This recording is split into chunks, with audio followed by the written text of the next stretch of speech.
Hello viewers, welcome back to எம்னா cooking. நான் முன்னாடியே ஷார்ட்ஸில் சொல்லியிருப்பேன், இந்த சிவப்பு கீரை வச்சு நான் உங்களுக்கு வந்து ரெசிபி செய்ய போகிறேன்னுட்டு.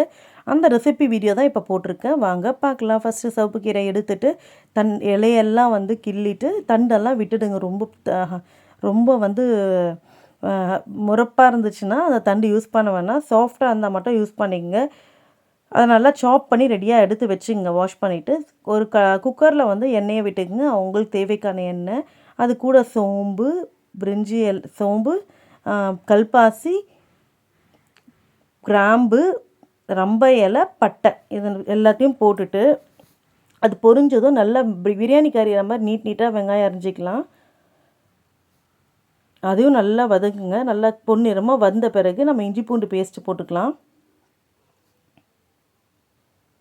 இந்த குழந்தைங்கள்லாம் வந்து ஸ்கூலுக்கு வந்து லஞ்ச் பாக்ஸ் ரெசிபிக்கு வந்து கீரை சாதம், கீரை குழம்பு இதெல்லாம் வந்து எடுத்துகிட்டு போக மாட்டாங்க. கீரை பொரியல்லாம் பண்ணால் இந்த மாதிரி நீங்கள் செஞ்சு கொடுங்க. ரொம்ப சூப்பராக இருக்கும். அதுங்களுக்கும் தெரியாது என்ன கீரைன்னுட்டே. இந்த கீரையிலையும் வந்து என்னடா அது இந்த கலரில் இருக்க கீரை எப்படி வருமோ சாதம்லாம் பார்க்காதீங்க. லாஸ்ட்டாக பாருங்கள் எப்படி வந்திருக்குன்ட்டு தெரியும் உங்களுக்கு. இதுக்கு அடுத்ததாக தக்காளி, ஒரே ஒரு தக்காளி போட்டுக்கிறேன். நிறைய தக்காளி போட்டால் பிரியாணி மாதிரி இருக்காது. அது வந்து தக்காளி சாதம் மாதிரி ஆகிடும். இது வந்து பிளெயின் குஸ்கா மாதிரி தெரியணும் நம்மளுக்கு. அப்போ தான் பசங்களுக்கு பிடிக்கும். இது கூட வந்து ஒரு 1/4 ஸ்பூன் அளவு மஞ்சள்தூள், ரெண்டே 2 ஸ்பூன் அளவு வந்து மிளகாத்தூள் போட்டுருக்க. கொஞ்சம் எங்களுக்கு காரமாக இருக்கும்.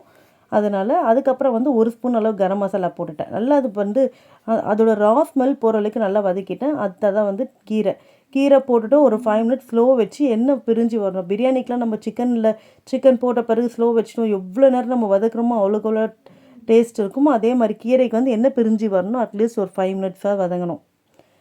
அதோட ஜூஸ் ஃபுல்லாக இறங்கினா தான் நல்ல டேஸ்ட்டு கொடுக்கும். நல்லா வதக்கிற பாருங்கள், எண்ணெய் இந்த மாதிரி பிரிஞ்சு வரணும் மேலே. அப்புறம் வந்து இது நான் சாப்பாடு அரிசி தான் போட்டிருக்கேன். 1 கிளாஸ் அரிசின்னா 2 கிளாஸ் தண்ணி. நீங்கள் பாசுமதி ரைஸ்னால் அரை கிளாஸ் தண்ணி கம்மி பண்ணிவிடுங்க. சீரக சம்பாவுக்கும் அரை கிளாஸ் தண்ணி கம்மி பண்ணிவிடுங்க. இது சாப்பாட்டு அரிசி ஸ்கூலுக்குன்றதால நார்மலாகவே நான் பண்ணிட்டேன். மார்னிங்கு தண்ணி ஊற்றியாச்சு, தேவையான உப்பும் போட்டாச்சு. இப்போ வந்து தண்ணி நல்லா கொதிக்கணும். அரிசியை வாஷ் பண்ணி வச்சுட்டு அந்த அரிசி தண்ணி கொதித்த பிறகு நம்ம அரிசியை போட்டுக்கலாம். இப்போ வந்து குக்கரை மூடிட்டு நான் வந்து 2 விசில் விட்டுருக்கேன். இதே நம்ம சீரக சம்பா பாசுமதி ரைஸ்னால் 1 விசில் விடுவேன்.